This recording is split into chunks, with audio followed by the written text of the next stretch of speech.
السلام علیکم دوستو، آپ دیکھ رہے ہیں اویئرنیس ری ایکشنز۔ آج ہم بات کریں گے کہ القاعدہ نے یورپ پر حملے کے لیے اسپین کا ہی انتخاب کیوں کیا۔ تو چلو آؤ ویڈیو کو دیکھتے ہیں۔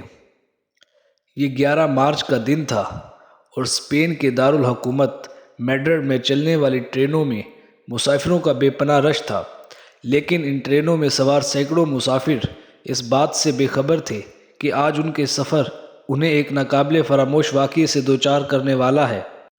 اور کچھ ہی دیر بعد 4 ٹرینوں میں یکے بعد دیگرے ہونے والے دھماکوں، پٹریوں پر پھیلی مسافروں کی درجنوں لاشوں اور ہنگامی حالات سے نمٹنے والے محکموں کے کارکنان کی زخمیوں کو سڑکوں پر ہی ابتدائی طبی امداد فراہم کرنے کی کوششوں کے مناظر نے نہ صرف اسپین بلکہ پورے یورپ کو ہلا کر رکھ دیا تھا۔ یہ بم دھماکے ایک ایسے گروہ نے کیے تھے جو اسامہ بن لادن کی القاعدہ نامی شدت پسند تنظیم سے نظریاتی طور پر متاثر تھا۔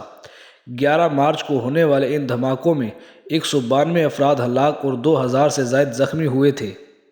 اس حملے کے کچھ ہی دنوں بعد اسپین کی پولیس نے ان بم دھماکوں میں ملوث کچھ افراد کا سراغ لگا لیا، لیکن دارالحکومت میڈرڈ کے نواح میں جب پولیس ان افراد کے ٹھکانے تک پہنچی تو انہوں نے خود کو اپنے اپارٹمنٹ میں ایک دھماکے سے اڑا لیا۔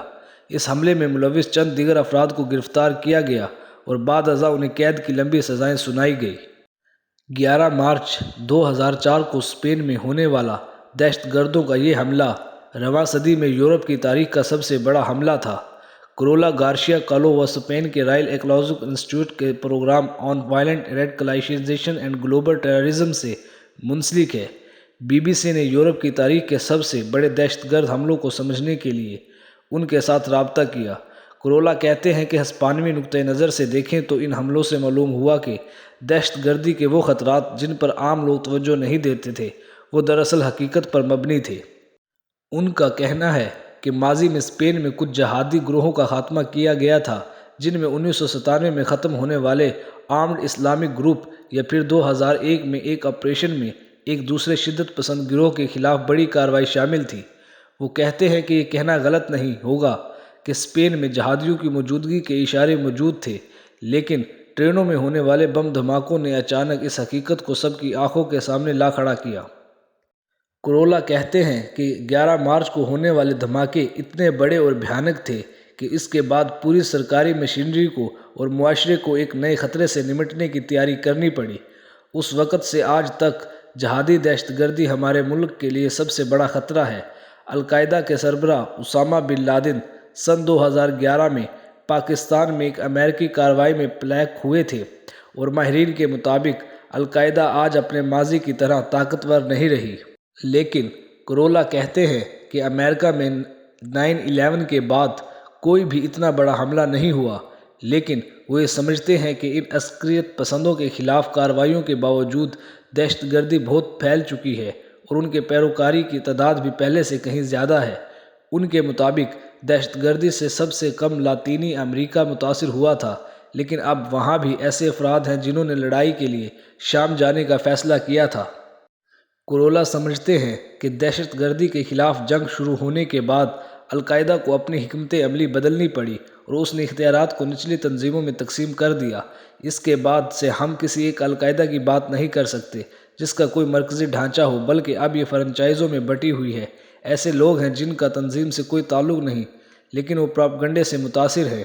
میڈرڈ حملوں کے 20 برس بعد بھی لوگ اکثر یہ سوال پوچھتے ہوئے نظر آتے ہیں کہ القاعدہ نے اتنے بڑے حملوں کے لیے اسپین کا انتخاب ہی کیوں کیا۔ اس حوالے سے متعدد آراء پیش کی جاتی ہیں، لیکن ایک تحقیق کے ذریعے یہ بات سامنے آئی ہے کہ ٹرین پر حملوں کا منصوبہ ایک مراکش شہری عامر عزیزی نے بنایا تھا۔ عامر عزیزی ایک جہادی گروہ کے رکن تھے جس کے خلاف ماضی میں قانون نافذ کرنے والے اداروں نے کارروائیاں کی تھیں۔ عامر عزیزی انتقام لینا چاہتے تھے اور القاعدہ نے ان کے منصوبوں کو حقیقت میں بدل دیا۔ کرولا کے مطابق اسپین نے دہشت گردی کے خلاف جنگ میں امریکہ کا ساتھ دینے کا فیصلہ کیا تھا، شاید اس لیے بھی القاعدہ نے میڈرڈ کو نشانہ بنایا۔ انٹیلیجنس رپورٹس سے معلوم ہوتا ہے کہ بعد ازاں عامر عزیزی امریکی ڈرون حملے میں مارے گئے تھے۔ کرولا کہتے ہیں کہ میں القاعدہ کے زوال کی بات نہیں کروں گا کیونکہ میڈرڈ کے حملوں کے 20 برس بعد بھی یہ تنظیم کہیں غائب نہیں ہوئی۔ ہاں، یہ کہا جا سکتا ہے کہ یہ تنظیم کمزور ہو گئی ہے، لیکن وہ سمجھتے ہیں کہ شام میں ابتدائی کامیابیوں اور پروپیگنڈے کے سبب دولت اسلامیہ یورپی جہادیوں کی پسندیدہ تنظیم بن گئی تھی اور پھر لوگوں کی وفاداریاں تبدیل ہو گئی۔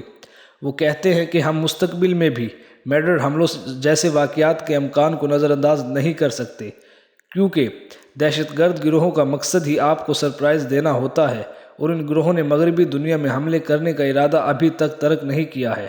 لیکن ان کے مطابق برسوں سے جاری کارروائیوں کے سبب یورپ میں اب جہادیوں کا نیٹ ورک کمزور ہو چکا ہے، اور پھر ان کی ایک بڑی تعداد دولت اسلامیہ کے لیے لڑنے کے لیے شام بھی چلی گئی تھی۔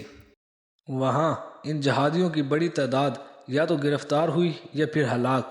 کرولا کہتے ہیں کہ دہشت گردی کا خطرہ ابھی مکمل طور پر ٹلا نہیں ہے۔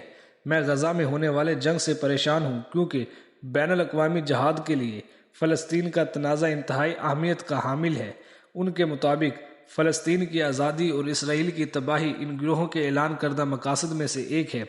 غزہ میں جاری تنازع میں اتنا دم ہے کہ اسے پروپیگنڈے کے لیے استعمال کر کے اپنے ہمدردیوں کو متحرک کیا جا سکے۔